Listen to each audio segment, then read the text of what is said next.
It's no secret that over the past few years, we have experienced substantial delays, unclear and oftentimes conflicting guidance, and overbearing requirements for coal mining states and communities because of this administration's war on fossil fuels. While the BLM has promulgated rule after rule to make it more difficult for energy-producing states to produce affordable, reliable energy, such as coal, the Office of Surface Mining and Reclamation Enforcement has now decided to prioritize the cleanup of abandoned mine lands based off of certain socioeconomic factors. These new priorities ultimately make it more difficult for coal communities in my home state to secure federal funding.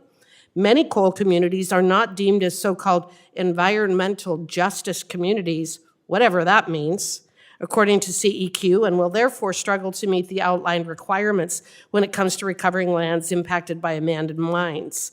Ms. Owens, why is the OSM making it more difficult for communities in my home state of Wyoming to secure funding for AML remediation? Thank you for the question, Representative Hageman. I don't believe that the Office of Surface Mining is making it more difficult for your state to receive funding. Well, but you're doing the funding based upon these social justice, certain environmental justice requirements that have essentially excluded the state of Wyoming. Are you aware of that?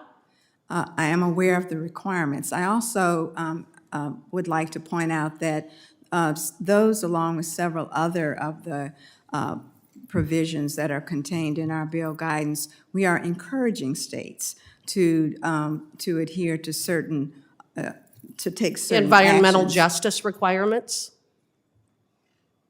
Yes. Okay. We are encouraging them to do so. Okay. During the previous administration, OSM partnered with BLM and other sister agencies to perform dual NEPA analysis, share data, and better improve the process of getting federal coal permits out the door, which should actually be the mission of your agency. But since 2021, this effort, we are told, is stalled, and what began as an attempt to speed up permitting is now the complete opposite. State agencies and operators alike have communicated to me that OSM is now just a roadblock that single-handedly delays coal mining and thwarts the permitting process. What is OSM doing to become more than just a regulatory roadblock for the coal industry? Thank you for your question, Representative. What we're doing is we are implementing the requirements of NEPA, which is a requirement for all federal... NEPA as amended?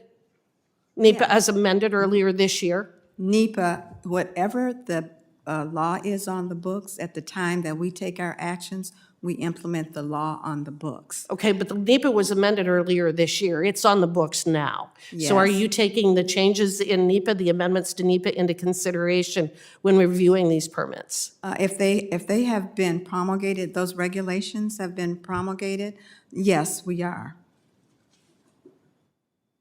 Well, the statute has been promulgated. Yes. The amendments have gone into effect. Yes, Are you not aware of that? Yes, ma'am, I am. Okay. And we are implementing NEPA law and regulations. As it exists now? Yes. Program amendments are absolutely vital to the states and often are a result of state legislators passing bills to help their state coal programs. OSM, however, has failed to process these permits in a timely manner, resulting in a backlog of state program amendments that go all the way back to 2006. Why doesn't OSM work through state program amendments in a timely manner?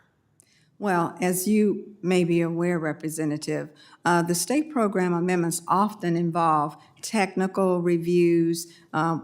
We have to consult with technical, legal reviews, analyses. We consult with any other federal agency. So you're taking are you saying it takes up to a decade to process these programs? Well, I think you may be talking about a rare situation. I'm not aware of any case that's been any state program amendment that has not been processed since 2006. Okay, well, that has been the circumstance that we have experienced. So I would request that we expedite those programs so that they can go forward. Well, as a matter of fact, and I thank you for that suggestion, but as a matter of fact, I have directed the staff to take a look at ways that we could expedite the review of state program amendments, and also to identify processes that would help us streamline and also address the backlog. We are very much aware of that, and we are taking actions so that we can address it.